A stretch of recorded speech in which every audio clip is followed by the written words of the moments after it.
So guys, before we get started, don't forget we do have that amazing discount code thanks to Tier 0 Games going on right now. And all you have to do is put in ZW Games 5 to get 5% discount on your total order at tier0games.com. The links will be in the description below. What's up YouTube, Darryl here from Tier Games, bringing you an updated Unchained deck profile, which can really cause your opponent some issues with the brand new card Unchained Twin Samara, which you can get in the special editions of Ignition Assault.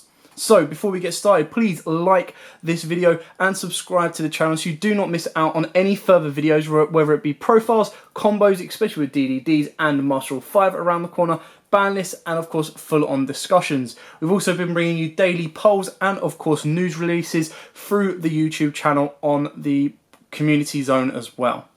That being said, I'm going to take you through this profile.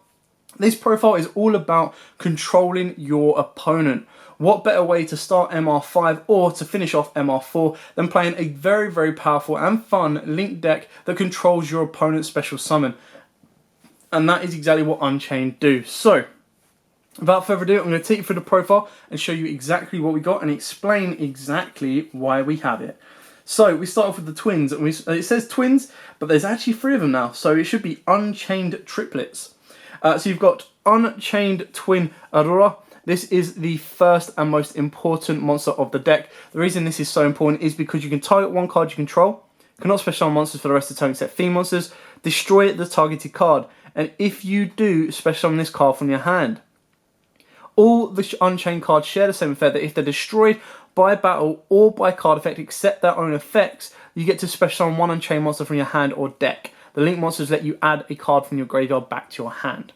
So being able to use this as a free special summon and hopefully pop one of your spells or traps that then gets you one of the Unchained Souls, either Soul of Disaster or Abominable Unchained Soul from your deck, allows you to then go straight into your Link 2, and your Link 2 allows you to link with one of your opponent's special summon monsters during their turn, which can be very disruptive and they do have to play around it. We then play triple Unchained Soul Yugioh. This is the quick play, pop a card on the field, and this is where it works well with Evil Eyes that you saw in the duel against Ignisters. Quick effect, target one card you control, destroy it. Also, you cannot special summon monsters for the rest of this turn except fiend monsters. If this card on the field is destroyed by card effect except itself or by battle, you can special summon one Unchained monster from your hand or deck except herself. So again, level 3, Water, Fire, and the brand new Twin of Dark, all there to extend your board. Now the reason we're only playing 2 Samara is because it is more of a recurring card. This has to have graveyard setup. It's not a card you want to see in your opening hand. You want to see Yugioh, or you want to be searching out your Adhara. You want to search out these 2 cards first before you get into your Samara. After that, Samara is also an additional name you can summon from the deck. So should your opponent destroy one of these and you don't want to go into one of the big guys first, or you already have one of the big guys on board, Samara is your next best option because she can then target either one of the monsters, absolutely fine, or one of your spells and traps you've already made, set it back on the field. She then needs to destroy a card, so it can destroy the card she brought back, or it can destroy Yugioh, Adhara, or any of the other Unchained cards, or cards on your field that you would like to be destroyed in order to trigger their effects. Very good card, nice addition to the deck, and very interesting to see where it goes from here. We then play double Unchained Soul of Disaster and double Unchained Abominable Unchained Soul. Now these 2 are the bricks of the deck, but you do need them, more so the Unchained Soul of Disaster than your Unchained Soul, Abominable Unchained Soul. This card is a new card that came out in Ignition Assault. Very useful, very powerful, and very helpful for the deck as well. You can only special summon it once per turn, but if a card or cards you control is destroyed by a battle or card effect, which is exactly what Samara, Yugioh, and Aurora do, you can special summon this card from your hand. If this card is special summoned, you can discard one card, destroy one card on the field. Once per turn during the end phase, if this card is in the graveyard because it was destroyed on the field and sent there this turn, you can special summon it, but place it on the bottom of the deck when it leaves the field. So again, it allows it to recur itself. Unchained Soul of Disaster is a little bit better in the sense it gives you more control, but it is one that you do not want to see in your hand at all. So it gains 300 attack for each Unchained card in your graveyard. Now we have 2 more with Samara and Soul. You can target one monster your opponent controls. Immediately after this effect resolves, link summon one Dark Link monster using only this card you control and that opponent's monster. If this card on the field is destroyed by battle or card effect, target one Unchained monster in your graveyard, accept itself, and special summon it. So it allows you to recur the link monster should it be destroyed, but the chances are this one's actually going to stay in grave, bring itself back, and give you a bit more protection as you go as well. The best thing about the Abominable Unchained Soul, and why it makes it a little bit better, is we do play the Dark Spirit of Banishment and the Dark Spirit of Malice.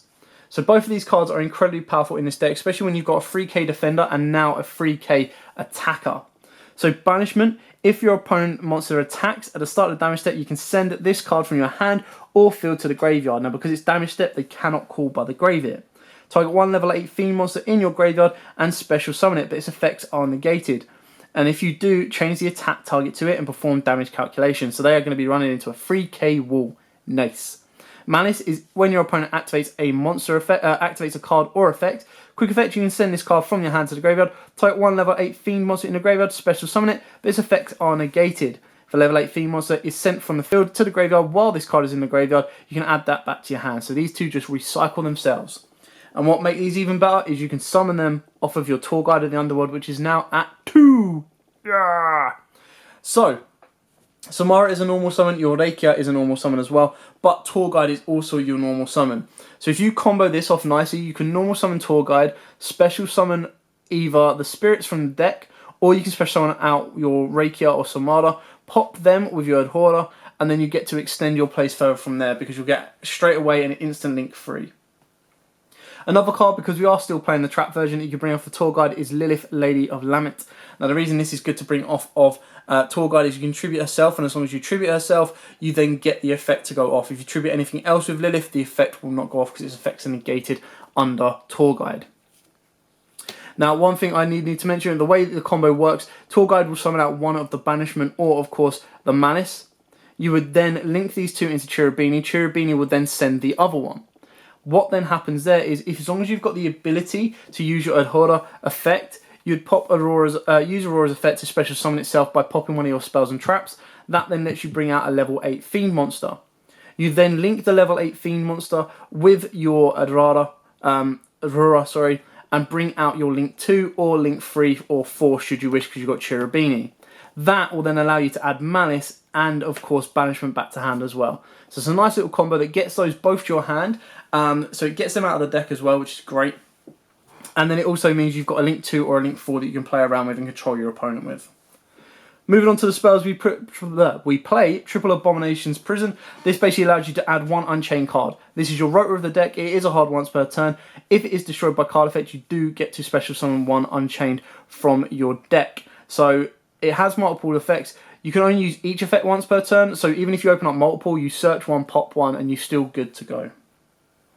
For more control, we do play Triple Super Poly. Now, the reason we put Super Poly in this deck is because you actually control. You've got a lot of dark monsters. Being able to control if your opponent is playing Shadows, if your opponent is playing multiple dark monsters, if your opponent is playing fusion monsters, any kind of deck that is being used and abused right now, you can arguably put Super Poly in.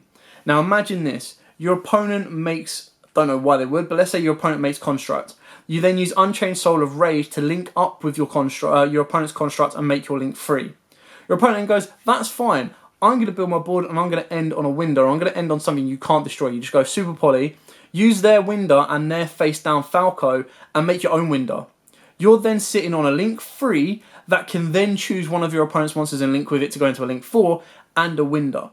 Not to mention your link 4, when something is destroyed by card effect, it can continue to pop stuff as well, and technically can pop 3 cards a turn. Very, very powerful, very, very cool, and that's why Super Poly is very, very helpful in this deck in order to disrupt them, especially with Shadows and Invoked running around. Super Poly is one of the best cards to break their board right now. Even evenly matched leaves them with a window, which can still do you a heck of a lot of damage. For the last of the spells, we do play the one Monster Reborn and the one Wailing of the Unchained Souls. Wailing is there as an additional pop target off of your effects, especially summon an Unchained from deck. And Monster Reborn, bring back any of your monsters, whether it be your big beaters or your small Rekia, Arara, or of course Samara, and you can move your plays further forward that way as well. Now, because we are playing the trap version, and this is the version that I've kind of fallen in love with this deck because it's so much more consistent, a little bit more powerful, and more about control. If you want to be more about go second break boards, you'd play kaijus, play a bit more draw engine, stuff like that. But the way this works, you've got triple track tricks. That allows you to get to any of your abominable chamber of the Unchained. This one is basically a cool, a back to the front, I suppose. You get special summon an Unchained monster from your hand or graveyard, and then if this set card is destroyed, by card effect, you special summon one Unchained monster from your deck. Again, hard once per turn. Triple Escape of the Unchained. Again, the pop effect goes off to special summon an Unchained from deck, but you can also target one Unchained monster you control on one card on the field, destroy both. So that allows you to pop one of your opponent's monsters and then trigger the effect off of one of the Unchains that you've just popped. We then played the spicy tech introduced to me by Gilmesh of Magical Hats. And the way this works so well is because it does actually destroy the traps. So if you do this at the end of the battle phase, you're destroying both of the traps, which instantly at the end of the battle phase gives you 2 monsters, which could arguably be your 2 level 8 monsters. One level 8 can then link up with one of your opponent's monsters during your turn, and the other level 8 you can discard a card and pop a card. So it can actually mean that they slow down their main phase 2 progression and really, really suffer. So Magical Hats is a great addition to the deck.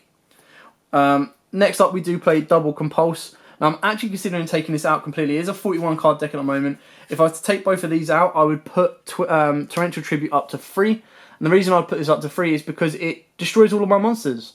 My cards want to be destroyed. So if I TT myself, as long as I've cleared my opponent's board of any big threats, I then get to plus. Because I've got more monsters in my deck with different names, I can start bringing them all out. And if I bring out a Yugioh, my Yugioh can then get me another monster onto the board as well. One thing you've got to be careful with is resource management. And that's where a slight pot of Avarice in the deck can really, really help you as well. So that's a nice option to kind of target 5 cards and put them back in. You just need to be consistent with the way you're putting the 5 cards in the graveyard. And then we've got the Samara, that can recycle them as well. So you've got to be careful and play around with it. The one thing this deck currently lacks is some draw power. You could play Desires if you wanted to, because you do play a lot of 3-ofs. But you can also play stuff like Extravagance should you want to risk it and you have it. Trading is another possibility because you've got 4 targets, and if you put kaijus in, you can then bump that up to about 6, maybe 7 targets as well. What you've got to keep in mind with this deck is you do discard a couple of times as well with your Unchained Abomination and of course your Super Poly. You've got to be careful. Call by the Grave is also a very, very nice technique, or a nice card to put into the deck. And again, that goes more on the control side to protect your cards rather than using your cards to destroy your opponent's monster's cards. So obviously all they're going to do is they're going to ash your traps so you don't get special from deck. That's fine as long as you've got enough control set up. So instantly, if your opponent, if you were to go Aurora, destroy the trap, opponent ashes the trap, you go, okay, fine. If you've got the Yugioh in hand, you get to go Yugioh's effect, normal summon Yugioh, and then use Yugioh's effect, pop Aurora. Aurora's effect will go off, bring you out your level 8 from your deck, which will be your Unchained Soul of Disaster or your Unchained Abomination. Link these two together, straight away you got the link 2, and you've already played for an Ash. So there's a lot that you can still play around with, and that's why you need to play a card like Super Poly just to be able to break the board and get your board started for first. Moving on to the extra deck, we'll start with the Super Poly targets right now, and like I said, with Shadow's running rampant, Winder is definitely a must-have. Construct is a must-have as well, and so is Predaplant Dracus Tepelio, in case you want to go for a little bit more beat stick as well. I've also got the Starving Venom because you play Darks, even during the battle phase, you do lock yourself into Fiends if you use certain effects, but in the battle phase, if you don't need to use those effects, you can always Super Poly go into Starving Venom. Go into your locals, whatever your opponent is playing the most of, whatever the locals representation is highest of, that's where you can then adapt this. If there's going to be a lot of Shadows, you can play double Winder, double Construct, or you can play a Shikanaga, you can play whatever you want in order to break that board. For the Link Monsters, we're going to do this from lowest to highest as we always do, and then I'll do the Unchained at the end as well. So you've got the one Nightmare Phoenix. It is a Fiend, but it is a Fire, so you can't actually go into it as consistently. This is just here for those very, very bad times when they do lock you out the extra deck and you do need something to pop the back row or deal something like that. So when Union Carrier comes out, that is of course going to put you, the Buster Blader Whelp is going to go on the board, that's going to lock you out of the extra deck. That will then technically kill this deck without having to set the traps and push your plays further forward. So that's where something like Phoenix can come in later on. If they're like, alright, I'll leave you with this Phoenix on board, you're not going to do anything with it, or you kind of build your plays further forward. You've got to be very, very careful of back row, and that's where the traps are so important. Phoenix is there, so in case they try and lock out your spells like Anti-Spell or Impure Order, anything like that, you can deal with them. One Cherubini, I told you to combo with this one. You go, now keep in mind it is a fairy, so you've got to be careful on that one. You would go Tour Guide summons one of the banishments. The spirits link into this one. This sends the other spirit. And then you get the level 8 on board, link the level 8 away, and straight away you get the 2 spirits back to hand. So you've plus nicely. One Unicorn, it is a Dark Fiend. This fits in perfectly with the Unchained plays. So if you use the Unchained Soul of Rage, the link 2, there you go, which you play 3 of, you can actually go into a Nightmare Unicorn. So you can bump up Unicorn to 2 if you wish over Phoenix. Entirely up to you. For the other Unchained, we do play 2 of Anguish and the 1 of Abomination, because our other 2 boss monsters are, of course, Boral Sword and Zero-Boros. Now, both of these cards, because they are dark, can be used to go into with your Unchained Soul of Rage. Unchained Soul of Rage literally only requires you to, during your opponent's main phase, quick effect, target 1 face-up special summon monster your opponent controls. Immediately after this effect resolves, link summon 1 dark link monster except itself, using only this monster and that opponent's monster. So you can't go into Sword quite easily, but you can go straight into Zero-Boros. Sword is literally after you've gone into something like Zero-Boros or your Unchained Abomination. If you get enough monsters on board, or even if you go into your Rage to climb up, you can then go into a Boral Sword, bring out one of your big 3k beaters, and then that is your gameplay from there.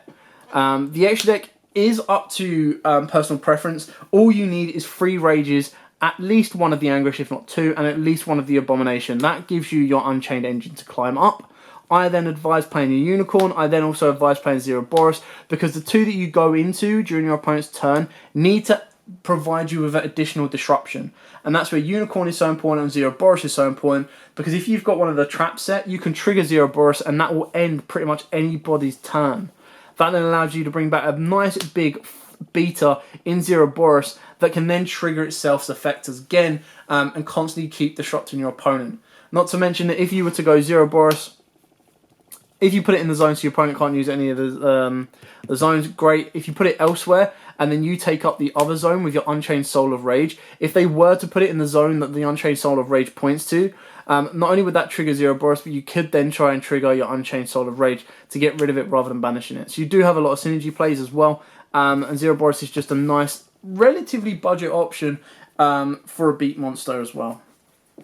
Anyway, that is it for the Unchained profile. I hope this gave you a bit of information on the upcoming card in Samada.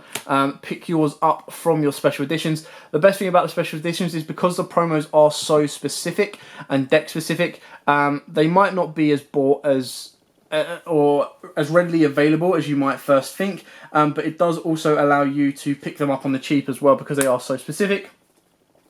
They're not exactly generic needle fibers or anything like that, so you can pick them up without having to break the bank. And get yourself a very, very fun and very, very powerful control deck in the process as well. But for now, thanks for watching. Don't forget to like, comment, subscribe, share. We've got so much coming up this week already. We've also got DDD.